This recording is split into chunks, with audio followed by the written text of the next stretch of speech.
एक बार पुनः स्वागत है आप सभी बच्चों का हमारे इस YouTube चैनल पर। आज के क्लास में हम बात करेंगे कि जो सेकेंड सेमेस्टर है बायोलॉजी का, उसमें जो DSC है यानी कि डिसिप्लिन स्पेसिफिक कोर्स में जो कोर्स का टाइटल है सेल बायोलॉजी एंड हिस्टोलॉजी, ये GE वालों के लिए भी है। आगे हो सकता है कि आपका GE बदल जाए, लेकिन अभी तक GE में भी इसी सिलेबस को पढ़ना है। तो सेल बायोलॉजी एंड हिस्टोलॉजी में जो हमारा टॉपिक कंटिन्यू चल रहा था वो था, पिछला क्लास था हमारा chemical composition of cell membrane.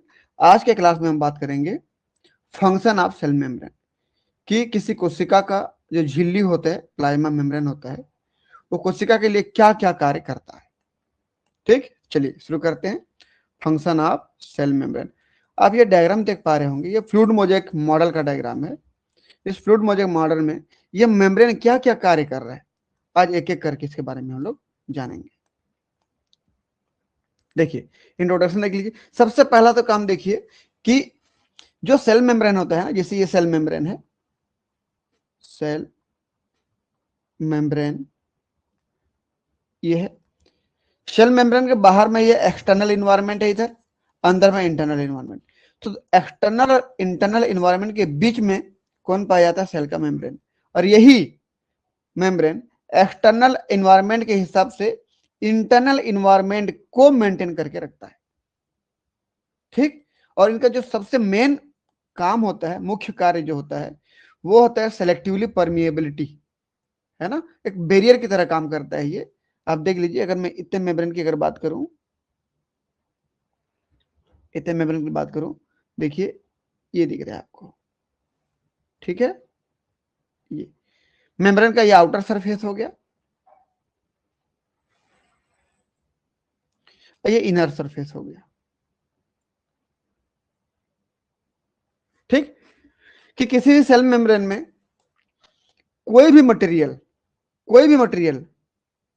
अंदर आएगा ये जरूरी नहीं है। स्पेसिफिक मटेरियल ही अंदर आते हैं, जिसको अंदर नहीं आना है उसको बाहर से निकाल देते हैं ऐसे करके।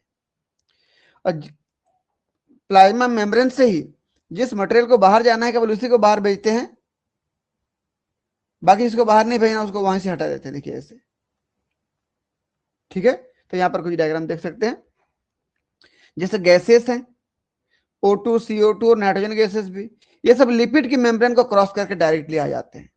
लिपिड बाइलेयर को क्रॉस कर रहे हैं, देखिए यहां पर। सेम ऐसे हाइड्रोफोबिक मॉलिक्यूल जैसे बेंजीन हो गए, लिपिड के मेम्ब्रेन को क्रॉस कर रहे हैं। स्मॉल पोलर मॉलिक्यूल जैसे वाटर हो गया, एथेनॉल हो गया। वाटर बहुत कम लिपिड मेम्ब्रेन को, लिपिड बाइलेयर को क्रॉस करके आता है, स्मॉल होता है इसलिए आ जाता है। बाकी मैक्सिमम वाटर जो होते हैं ना, यहाँ पर लगे हुए प्रोटीन, जिसको आप एक्वापोरिन चैनल कहते हो, उस एक्वापोरिन चैनल से क्रॉस करके वो आते हैं।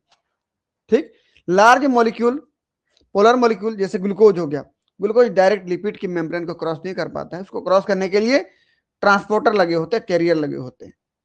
ठीक, सेम ऐसे चार्ज मॉलिक्यूल जैसे आयंस हो गए, अमीनो एसिड हो गए, इन सभी को भी ट्रांसफर करने के लिए ट्रांसपोर्टर पाए जाते हैं, क्योंकि ये चार्जेबल होते हैं, चार्ज होते हैं, इसमें आयंस हैं ये, इसलिए ये भी लिपिड बाइलेयर को डायरेक्ट क्रॉस नहीं कर पाते। तो जो मतलब कुछ चीजें डायरेक्ट लिपिड को क्रॉस कर पाते हैं, कुछ चीजें जो है प्रोटीन की सहायता से, चैनल की सहायता से, कैरियर की सहायता से अंदर आते हैं। इसका मतलब यह हो कि प्लाज्मा मेम्ब्रेन हर किसी प्रकार के मॉलिक्यूल को परमिशन नहीं देती है आने जाने के लिए, स्पेसिफिक मटेरियल को, स्पेसिफिक कंपोनेंट को ही आने जाने देती है, इसलिए उसको क्या कहते हैं? Selectively permeable. और ऐसा करके वो एक्सटर्नल इन्वायरमेंट के हिसाब से सेल के अंदर के इन्वायरमेंट को मेंटेन करके रखती है। ठीक है, चलिए देखते हैं। The primary function of the cell membrane या plasma membrane is to act as a selectively permeable barrier. बिल्कुल एक बैरियर की तरह काम करती है और सेलेक्टेड मटेरियल को ही आने जाने देती है। Regulating the movement of substances into and out of the cell to maintain stable internal environment या होम्योस्टेसिस। स्पेसिफिक चीजों को ही आने जाने देती है और सेल के अंदर की इन्वायरमेंट को मेंटेन करके रखती है। जब सेल के अंदर की इन्वायरमेंट, इंटरनल इन्वायरमेंट, बाहरी इन्वायरमेंट के साथ तालमेल बना के रखती है, मेंटेन करके रखती है, बैलेंस करके रखती है, तो उसको कहते हो होम्योस्टेसिस। कुल मिला के सेल मेम्ब्रेन सेल के अंदर के इन्वायरमेंट का होम्योस्टेसिस करती रहती है। ठीक है, चलिए आगे बढ़ते हैं। की function of plasma membrane. Plasma membrane में 6 मुख्य कार्य होते हैं।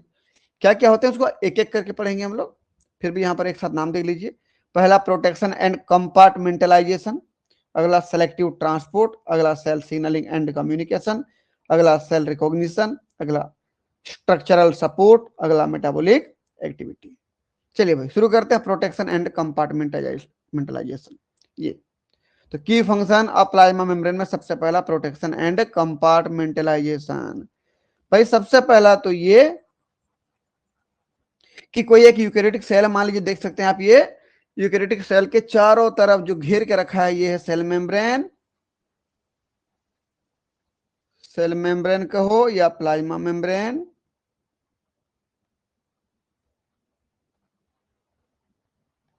ये चारों तरफ से सेल के अंदर के इन्वायरमेंट को प्रोटेक्शन देती है, प्रोटेक्ट करती है, बाहरी इन्वायरमेंट से बचा के रखती है।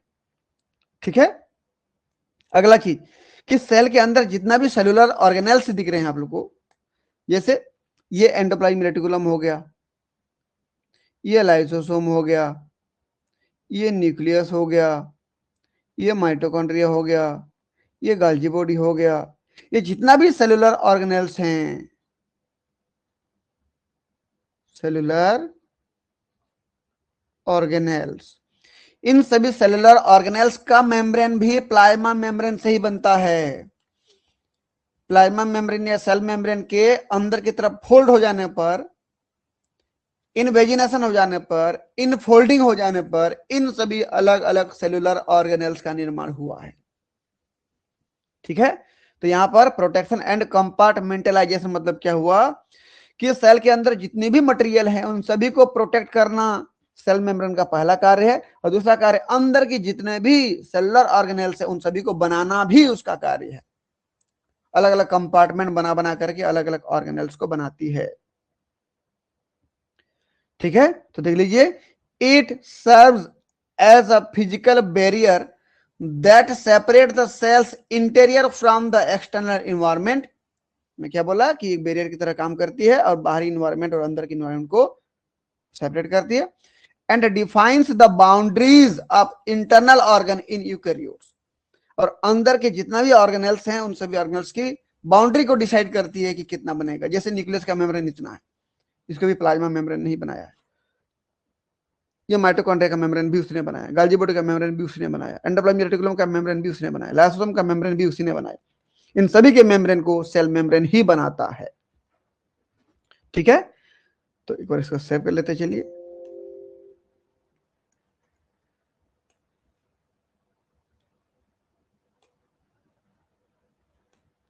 चलिए अगला हमारे पास क्या है, सेलेक्टिव ट्रांसपोर्ट। सेलेक्टेड चीजों को ट्रांसपोर्ट करना कैसे करते देखिए, तो it control the passage of molecule, कि कौन सा मॉलिक्यूल अंदर आएगा कौन सा नहीं आएगा उसको ये डिसाइड करती है।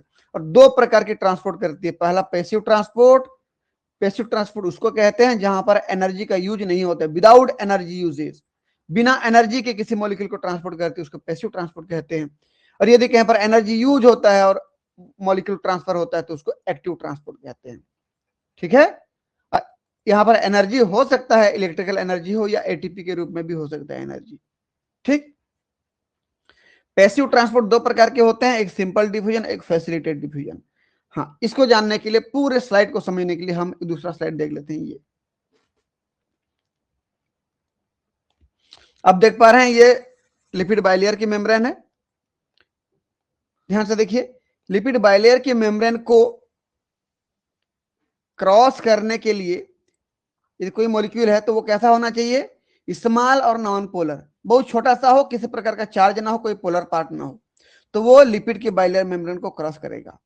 याद रखना,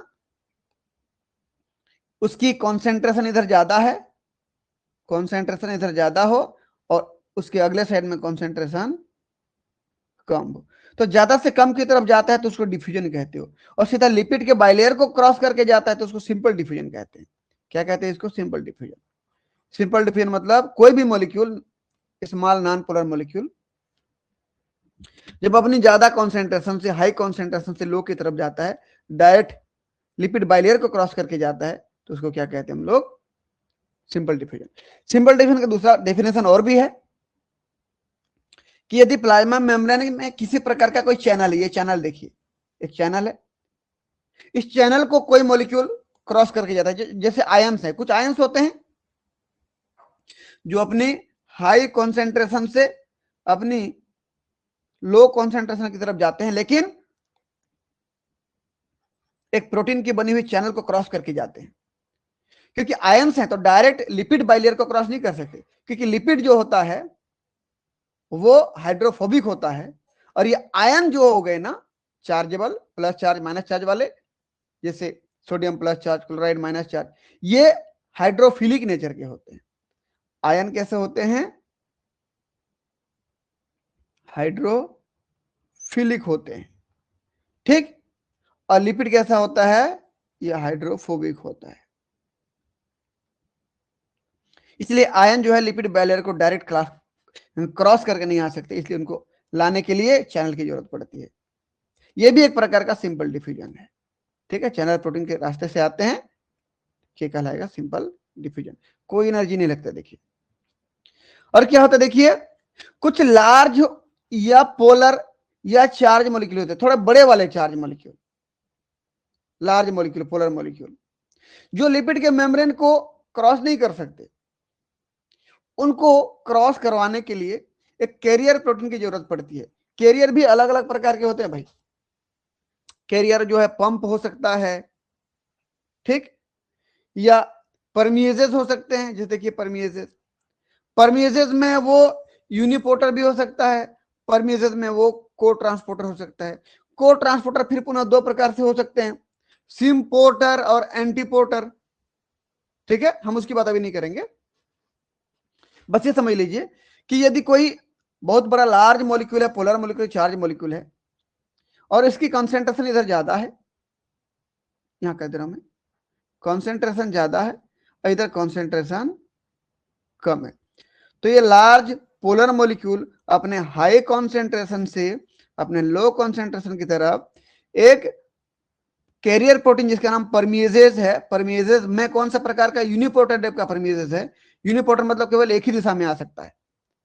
तो इस चैनल का काम है, मतलब इस परमिएजेज का काम है, इस कैरियर का काम है केवल एक ही दिशा से उसको ट्रांसपोर्ट करना है। जैसे बाहर से अंदर ला रहा है तो केवल बाहर से अंदर ही लाएगा, ठीक। तो इसको मैं क्या बोलूंगा? यूनिपोर्टर। यूनिपोर्टर मतलब यहां पर यूनिडायरेक्शनल होता है और केवल एक मॉलिक्यूल को ट्रांसपोर्ट करेंगे, एक बार में एक ही मॉलिक्यूल आएगा और अपनी हाई कॉन्सेंट्रेशन से लो की तरफ आएगा, ठीक है। इसके लिए भी कोई एनर्जी नहीं लगती, लेकिन यहां पर इस लार्ज मॉलिक्यूल को ट्रांसपोर्ट करने के लिए स्पेशल प्रकार के परमिएज यूनिपोर्टर की जरूरत पड़ रही है, इसलिए उसको फैसिलिटेट डिफ्यूजन कहा जाता है। इतना बड़ा फैसिलिटी दिया गया उसको, ठीक। जब उसको कैरियर प्रोटीन की फैसिलिटी दी जाती है तो उसको क्या कहते हैं? इस प्रकार का डिफ्यूजन फैसिलिटेट डिफ्यूजन कहलाता है। जो डिफ्यूजन जिसमें हाई कॉन्सेंट्रेशन से लो कॉन्सेंट्रेशन की तरफ या तो डायरेक्ट लिपिड मेम्ब्रेन को क्रॉस करके या चैनल को क्रॉस करके आता है, उसको सिंपल डिफ्यूजन कहते हैं। यदि कोई मॉलिक्यूल अपने हाई कॉन्सेंट्रेशन से लो कॉन्सेंट्रेशन की तरफ एक कैरियर प्रोटीन में परमिएज या यूनिपोर्टर ट्रांसपोर्टर को क्रॉस करके आता है तो उसको फैसिलिटेट डिफ्यूजन कहते हैं। फैसिलिटेट मतलब उसको फैसिलिटी प्रदान की गई, ठीक है। ये फैसिलिटेट डिफ्यूजन कहते हैं। इसका मतलब दोनों ही डिफ्यूजन हाई कॉन्सेंट्रेशन से लो कॉन्सेंट्रेशन की तरफ हो रहा है, तो transport along concentration gradient, along मतलब ज्यादा से कम की तरफ। प्रोसेस को क्या कहा आपने? डिफ्यूजन। कोई एनर्जी लगा क्या? कोई एनर्जी नहीं लगा कहीं पर। पैसिव ट्रांसपोर्ट, क्या कहते हैं इसको हम लोग? पैसिव ट्रांसपोर्ट कहते हैं। चलिए देख लेते हैं एक बार यहां पर। तो सिंपल डिवीजन में small non polar molecule diffuse freely across the lipid bilayer, lipid bilayer को क्रॉस करके जाएंगे, जैसे gases like oxygen, CO2 and nitrogen, ठीक है। ये आ सकते हैं यहां पर कौन कौन हो सकते हैं? O2, CO2 नाइट्रोजन गैस हो सकता है ये, जो डायरेक्ट लिपिड मेम्ब्रेन बाइलेयर को क्रॉस करता हो। अगला देख लीजिए, स्मॉल चार्ज्ड पार्टिकल या ion diffuse through channel, sodium ion channel, chloride ion, sodium ion, chloride ion, potassium ion, ये सब आ सकते हैं यहां पर। ये देख लीजिए, sodium ion, chloride ion, potassium ion, ये आ सकते हैं ज्यादा से कम की तरफ चैनल के द्वारा।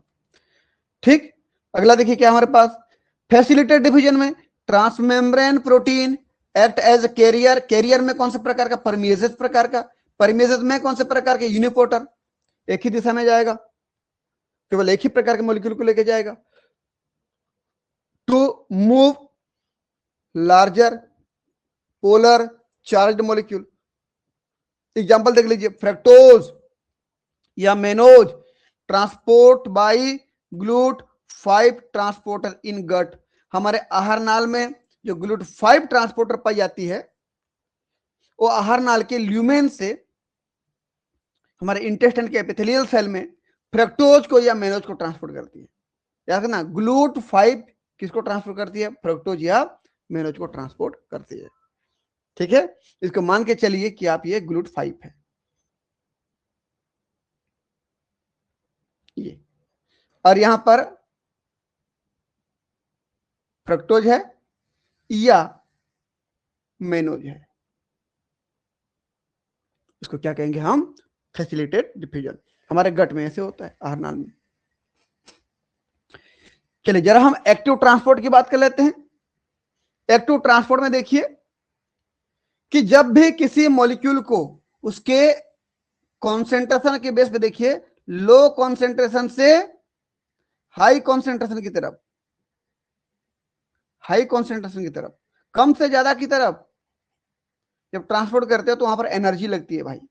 क्या लगती है, एनर्जी लगती है। एटीपी यूज हुआ, एडीपी और इनऑर्गेनिक फॉस्फेट बना, एनर्जी यूज हुआ मतलब एक्टिव ट्रांसपोर्ट हो गया ये। ठीक, तो ये क्या हो गया, परमिएजेस ऐसा काम कर सकते हैं। या अगला पंप होते हैं, बहुत सारे पंप होते हैं, ये भी अपनी लो कॉन्सेंट्रेशन से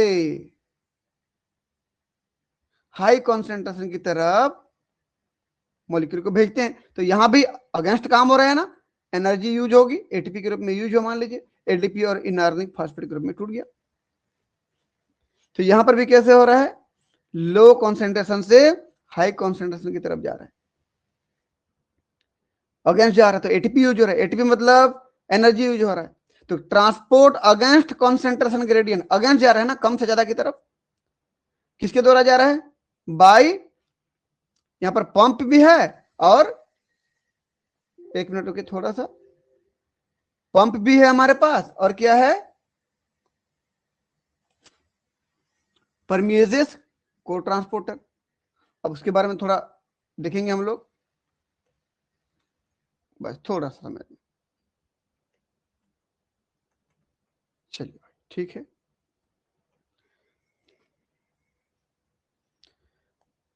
देखिए, ये को ट्रांसपोर्टर दो प्रकार के होते बोला मैं, पहला सिम्पोर्टर, कि दो मॉलिक्यूल को लेके आते हैं, मान लीजिए अंदर लेके आते हैं, किसको किसको, जैसे मान लीजिए सोडियम आया, को ट्रांसपोर्टर में मान लीजिए सिम्पोर्ट है, सोडियम आया साथ में ग्लूकोज आया, ठीक है, सोडियम ग्लूकोज साथ में आए, ये क्या हो जाएगा, सिम्पोर्टर हो जाएगा। एंटीपोर्टर क्या होता है, अगेंस्ट जाता है जी, मान लीजिए सोडियम अंदर आया, सोडियम अंदर आया, उसी समय प्रोटॉन बाहर गया, ठीक है, तो ये एंटीपोर्टर हो गया। तो ये दोनों प्रकार की प्रोसेस हो सकती हैं, जो को ट्रांसपोर्टर होते हैं ना, को ट्रांसपोर्टर, वो सिम्पोर्ट भी हो सकते हैं, सिम्पोर्ट मतलब दो प्रकार के मॉलिक्यूल एक साथ अंदर आए, या एंटीपोर्टर हो सकता है, एक मॉलिक्यूल अंदर आए तो उसमें दूसरा मॉलिक्यूल बाहर जाए, ठीक है। तो इनमें क्या होता है, एनर्जी यूज होता है, और किसके द्वारा होता है, या तो पंप के द्वारा या परमिएजेस के द्वारा, ये एक्टिव ट्रांसपोर्ट कहलाता है। ठीक है, देख लीजिए, transmembrane protein act as carrier, carrier में पंप भी हो सकता है, को ट्रांसपोर्टर भी हो सकते हैं, को ट्रांसपोर्टर में दो प्रकार के होते हैं, अभी बोला हूं मैं, सिम्पोर्ट, सिम्पोर्टर बोलो, और एंटीपोर्टर।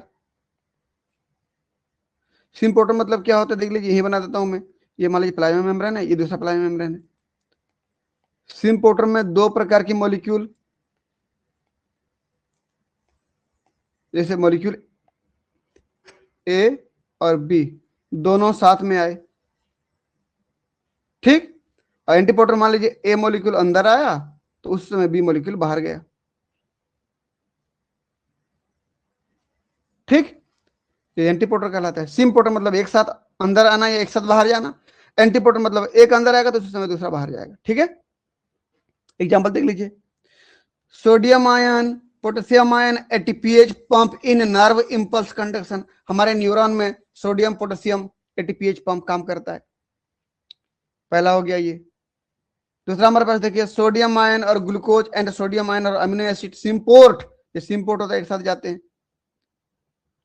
एब्जॉर्प्शन इन गट, हमारे आहार नाल में सोडियम ग्लूकोज और सोडियम अमीनो एसिड का एब्जॉर्प्शन होता है। ये सोडियम डिपेंडेंट ग्लूकोज ट्रांसपोर्टर के द्वारा होता है, ठीक। अगला, sodium ion and proton antiport in epithelial cell of proximal convoluted tubule of nephron. हमारे किडनी में जो नेफ्रॉन होती है, ये नेफ्रॉन होती है, इसका जो प्रोक्सिमल कन्वोल्यूटेड ट्यूबुल होता है ना, यहाँ पर, ये यहाँ पर प्रोक्सिमल कन्वोल्यूटेड ट्यूबुल पर, वहां पर सोडियम आयन और हाइड्रोजन आयन का एंटीपोर्ट चलता है। अगला, calcium ion removal in heart muscle, ठीक, by calcium ATPase pump. Heart के मसल से, कार्डियक मसल से कैल्शियम आयन को बाहर निकालना, ये भी पंप के द्वारा होता है। ये पंप देखिए, जैसे ऊपर वाला ये भी पंप के द्वारा हो गया, ये पंप के द्वारा हुआ, ये भी पंप के द्वारा हुआ, ठीक। सोडियम ग्लूकोज ये सिम्पोर्टर के द्वारा हुआ, यहां पर ये एंटीपोर्टर के द्वारा हुआ। हाइड्रोजन आयन, पोटेशियम आयन एंटीपोर्टर इन ऑक्सिंटिक सेल या पैरेटल सेल ऑफ स्टमक, यहां पर HCl बनता है, तो ये भी एंटीपोर्टर के द्वारा हुआ। तो ये सब क्या हो रहा है, यहां सब एनर्जी यूज हो रहा है, ठीक है। तो ये सब एक्टिव ट्रांसपोर्ट कहलाते हैं, ठीक है जी। चलिए, ये बाहर का सरफेस था, आउटर सरफेस था, ये इनर सरफेस था, और ये लिपिड बाइलेयर की मेम्ब्रेन थी, इसको याद रखना। मतलब इतने प्रकार के कार्य होते हैं। प्लाज्मा मेम्ब्रेन ऐसे ही किसी मॉलिक्यूल को अंदर आने और बाहर जाने नहीं देता, उसके लिए स्पेशल प्रोसेस पाई जाती है, जिसको अंदर आना है उसी को आने देता है, बाकी को बाहर रोक देता है। इस प्रकार की परमिबिलिटी क्या कहलाती है, सेलेक्टिबल परमिएबल कहलाती है। तो मेम्ब्रेन क्या होती है, प्लाज्मा मेम्ब्रेन सेलेक्टिबल परमिबिलिटी पाई जाती है उसमें, ठीक है। ये देख लीजिए, ये चैनल प्रोटीन, चैनल प्रोटीन खुला होता है, और कैरियर प्रोटीन में कन्फर्मेशनल चेंज होती है। यहाँ मॉलिक्यूल आया, ऐसे बाइंड हुआ, यहाँ निकल गया। यहाँ पर ऐसा कुछ नहीं, ये अंदर होल होता है, इधर से आया सीधा निकल गया। ये चैनल हो, ये कैरियर है, दोनों में इतना अंतर होता है। कैरियर प्रोटीन में हमेशा कन्फर्मेशनल चेंज होती है, साइक्लिक कन्फर्मेशन। पहले ऐसे था मॉलिक्यूल, बाद में ऐसे बनेगा, फिर ऐसे बन जाएगा, लेकिन यहां पर ऐसे रहता है, खुला रहता है, ठीक है। चलिए, अगला है हमारे पास तीसरा number, cell signalling and communication. तीसरा फंक्शन है प्लाज्मा मेम्ब्रेन का, कि सेल के बाहर में, बाहर तरफ जो मेम्ब्रेन पाई जाती है, उसमें कुछ प्रोटीन्स धसे होते हैं, एम्बेडेड रहते हैं, जो रिसेप्टर की तरह काम करते हैं। तो यहां पर जैसे कोई हार्मोन आया या न्यूरो ट्रांसमीटर आया, न्यूरो ट्रांसमीटर आया, जुड़ेगा, जैसे जुड़ेगा ये रिसेप्टर प्रोटीन, देखिए यहां पर जी प्रोटीन को एक्टिव कर देगा। जैसे जी प्रोटीन को एक्टिव कर देगा, ये जी प्रोटीन अभी शुरू में क्या था, देखिए तो हार्मोन आया, बाइंड हुआ, जैसे यहां पर बाइंड हो, देखिए बाइंड हुआ तो जी प्रोटीन को एक्टिव कर दिया। जी प्रोटीन एक्टिव होते ही, अब जी प्रोटीन किसको एक्टिव कर दिया, देख लीजिए भाई, जी प्रोटीन एक्टिव कर दिया किसको, ये मेम्ब्रेन बाउंड एंजाइम को। फिर ये एंजाइम आगे की तरफ सिग्नल भेज दिया। तो ये प्रोसेस चलता है लगभग, ये जैसे ये जीपीसीआर का डायग्राम दिखाया गया, जी प्रोटीन कपल्ड रिसेप्टर, जैसे अलग अलग प्रकार की सिग्नलिंग होती है। देख लेते हैं comment, receptor protein embedded in the membrane bind to external signal molecule. भाई रिसेप्टर जो है, ये आर मतलब रिसेप्टर, यहां पर आर मतलब रिसेप्टर है ना, और सिग्नलिंग मॉलिक्यूल को बाइंड करता है, जैसे हार्मोन न्यूरोट्रांसमीटर को, such as hormone and neurotransmitters. Triggering specific internal cellular response. G मतलब जी प्रोटीन, ई मतलब सेल एंजाइम। तो हार्मोन बाइंड हुआ, जी प्रोटीन एक्टिव हुआ, एंजाइम को एक्टिव किया, एंजाइम ने सिग्नल भेजा। ठीक, तो इस प्रकार के सेल के अंदर सिग्नलिंग चलती है। कोई बाहर से कोई हार्मोन या न्यूरोट्रांसमीटर आता है, बाइंड होता है, फिर सिग्नलिंग स्टार्ट हो जाती है। ठीक, सिग्नलिंग क्या क्या प्रकार से हो सकते हैं? पहला जी प्रोटीन कपल रिसेप्टर, अभी जो बोला जीपीसीआर। अगला साइटोकाइन रिसेप्टर, अगला रिसेप्टर टायरोसिन काइनेज, आरटीके बोलते हैं इसको आप। अगला है transforming growth factor beta receptor, TGF. अगला है हेजॉग रिसेप्टर, अगला है वेंट रिसेप्टर, अगला है नॉच रिसेप्टर। ये सभी प्रकार की सिग्नलिंग चलती है। इसका डायग्राम आप देख लीजिए, बस बनाना मत, इसको समझ लीजिए। ये देखिए, ये पहला वाला डायग्राम जीपीसीआर का है। दूसरा नीचे लिखा देखिए, दूसरा वाला है साइटोकाइन रिसेप्टर है। तीसरा वाला है रिसेप्टर टायरोसिन काइनेज, आरटीके। चौथा transforming growth factor beta receptor signalling है। अगला हेजॉग सिग्नलिंग है। अगला वेंट रिसेप्टर सिग्नलिंग है। अगला नॉच सिग्नलिंग है। ठीक है, इस डायग्राम को बनाना जरूरी नहीं है, केवल इस नाम को याद रखें आप कि सेल के अंदर इतने प्रकार की सिग्नलिंग प्लाज्मा मेम्ब्रेन से होते हुए न्यूक्लियस तक पहुंचती है। अगला हमारे पास क्या देखिए, तो चौथा नंबर सेल रिकॉग्निशन, कि हमारे पास जितना भी सेल्स हैं, कोशिकाएं हमारे बॉडी में हैं, खास करके इम्यून सेल्स, प्रतिरक्षित तंत्र की जो कोशिकाएं होती हैं, उनके बाहर में जो कार्बोहाइड्रेट पाए जाते हैं, उस कार्बोहाइड्रेट की अपनी एक अलग पहचान होती है। उस कार्बोहाइड्रेट की पहचान के आधार पर सेल को पहचाना जाता है। ठीक है, जैसे आपको पता है पहले से, ये देखिए, ये मेम्ब्रेन में जुड़ा हुआ प्रोटीन था, यहाँ कार्बोहाइड्रेट है। ये कोई प्रोटीन था, ये कार्बोहाइड्रेट है। कार्बोहाइड्रेट मतलब ग्लूकोज वाला पार्ट है मान लीजिए। तो इसको क्या बनूंगा, इस पूरे प्रोसेस को, इस पूरे स्ट्रक्चर को ग्लाइकोप्रोटीन। ठीक है, क्या बोलता हूं मैं इसको, ग्लाइकोप्रोटीन, वह प्रोटीन जिसमें कार्बोहाइड्रेट जुड़ा हुआ है। ठीक, दूसरा ये लिपिड था, लिपिड में यदि कार्बोहाइड्रेट जुड़ा हुआ तो ग्लाइकोलिपिड। ठीक है, ये पूरा क्या कहलाएगा, ग्लाइकोलिपिड।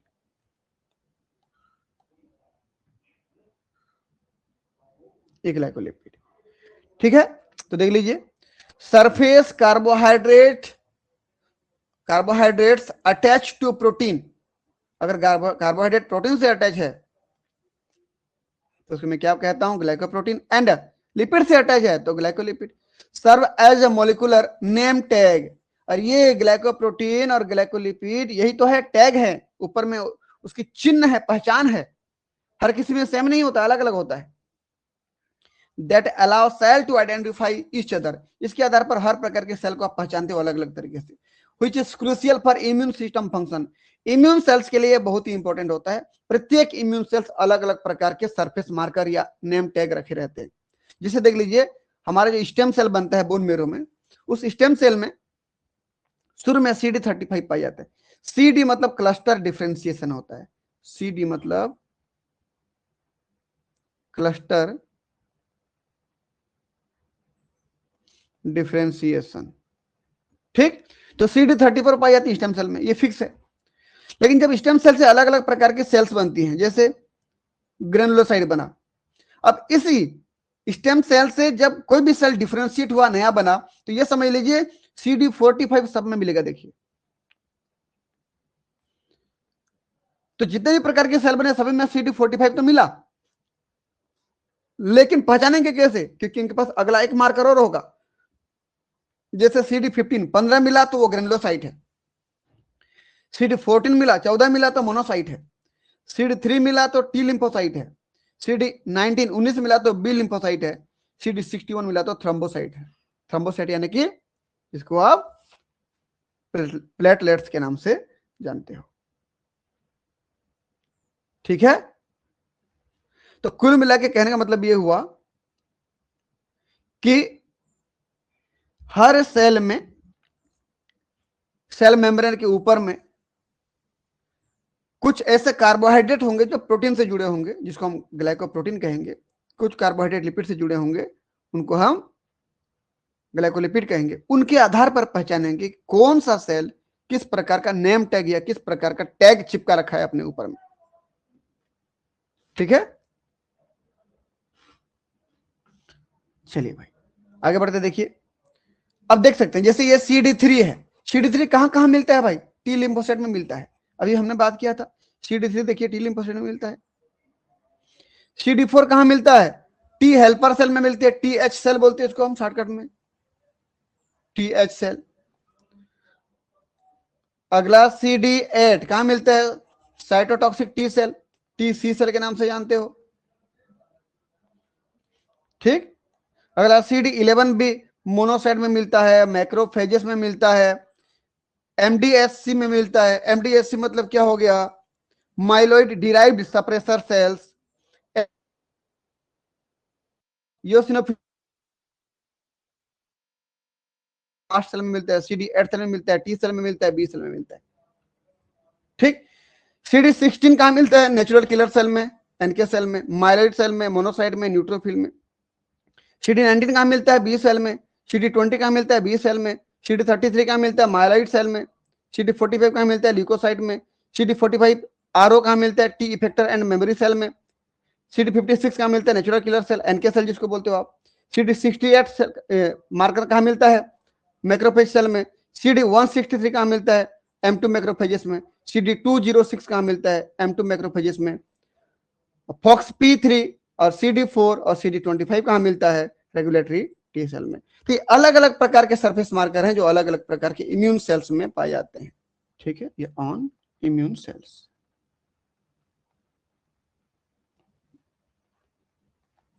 चलिए इसको एक बार सेव कर लेते हैं हम लोग।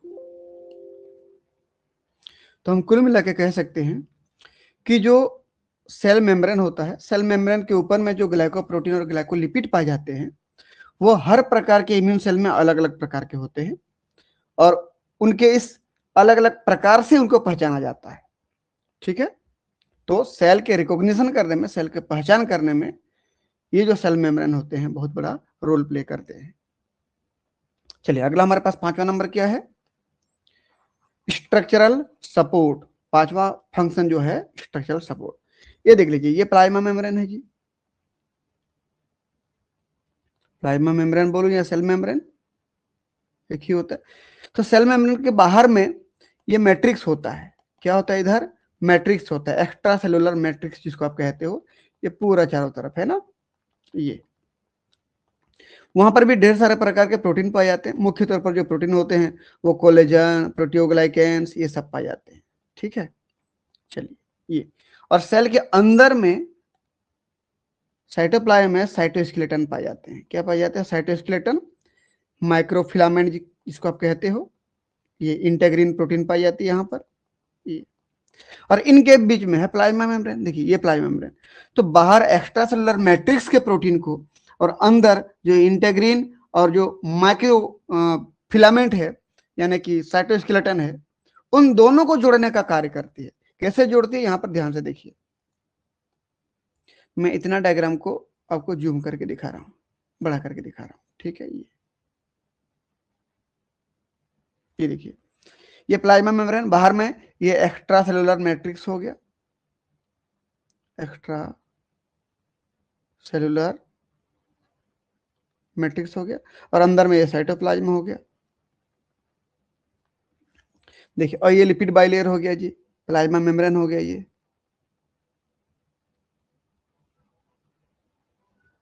ठीक, अब ध्यान से देखिए कि एक्स्ट्रा सेलुलर मैट्रिक्स में प्रोटियोग्लाइकेंस, कोलेजन, ढेर सारे प्रकार के प्रोटीन है, मैट्रिक्स बना रहे हैं। साइटोप्लाज्म में देखें तो इंटेग्रिन प्रोटीन, देखिए ये ट्रांसमेम्ब्रेन प्रोटीन जिसको इंटीग्रिन कहते हो आप, ये ट्रांसमेम्ब्रेन है, इंटीग्रिन प्रोटीन है। और अंदर में देखिए ये माइक्रोफिलामेंट या साइटोस्केलेटन है। अब ध्यान से देखिए कि प्लाज्मा मेम्ब्रेन में जो इंटीग्रिन प्रोटीन है, इस इंटीग्रिन प्रोटीन, यह इंटीग्रिन प्रोटीन बाहर में एक्स्ट्रासेलुलर मैट्रिक्स के प्रोटीन को और अंदर में साइटोस्केलेटन को जोड़ने का काम करती है। ऐसा जोड़ने पर क्या होता है कि सेल को चारों तरफ से एक प्रकार की स्ट्रक्चरल सपोर्ट मिलती है। सेल का शेप जो है, उसका जो आकृति है वो मेंटेन रहता है, ठीक है। तो ये हमारा 5वां कार्य हो गया सेल मेम्ब्रेन का। The membrane provide an attachment surface for the cytoskeleton, कि सेल मेम्ब्रेन की जो अंदर की सरफेस होती है वो साइटोस्केलेटन के अटैचमेंट के लिए जगह प्रदान करती है। इंटरनल प्रोटीन फाइबर है, ये अंदर वाला प्रोटीन है साइटोस्केलेटन।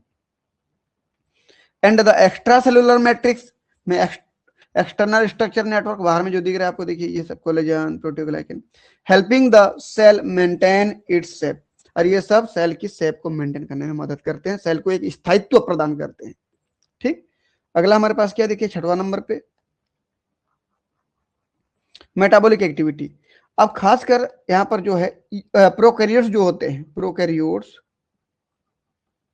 में जैसे बैक्टीरिया हो गया, प्रोकैरियोट्स में खासकर बैक्टीरिया, बैक्टीरिया के जो मेम्ब्रेन होते हैं अंदर की तरफ फोल्ड हो जाती है, जिसको मिजोजोम कहते हैं। क्या कहते हैं इसको हम लोग? मिजोजोम। और मिजोजोम में रेस्पिरेटरी एंजाइम पाए जाते हैं, रेस्पिरेटरी एंजाइम पाए जाते हैं, और ये रेस्पिरेटरी एंजाइम एटीपी का सिंथेसिस करते हैं। ठीक, ऊर्जा यहीं से बनाते हैं। जिस प्रकार से हमारे यूकैरियोट्स में माइटोकॉन्ड्रिया के अंदर की मेम्ब्रेन फोल्ड रहती है, क्रिस्टी बनाती है, रेस्पिरेटरी एंजाइम पाए जाते हैं, वहां पर एटीपी सिंथेसिस होती है।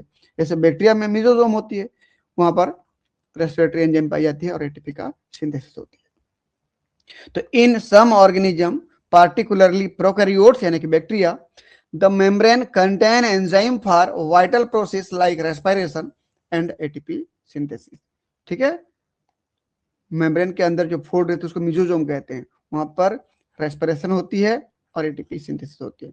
तो इस प्रकार से ये प्लाज्मा मेम्ब्रेन प्रोकैरियोट्स में मेटाबॉलिक एक्टिविटी को भी अंजाम देती है। तो इस प्रकार से हमने प्लाज्मा मेम्ब्रेन के जो 6 फंक्शन है हमने पढ़ लिया। आपको हमारा वीडियो कैसा लगा कमेंट बॉक्स पे जरूर बताएं। यदि आप हमारे चैनल पर नए हैं तो चैनल को सब्सक्राइब करें, दोस्तों के बीच में वीडियो को शेयर करें ताकि उनको भी इस प्रकार की वीडियो का लाभ मिलता रहे। मिलते हैं नेक्स्ट क्लास में, तब तक के लिए बहुत बहुत धन्यवाद। Thank you.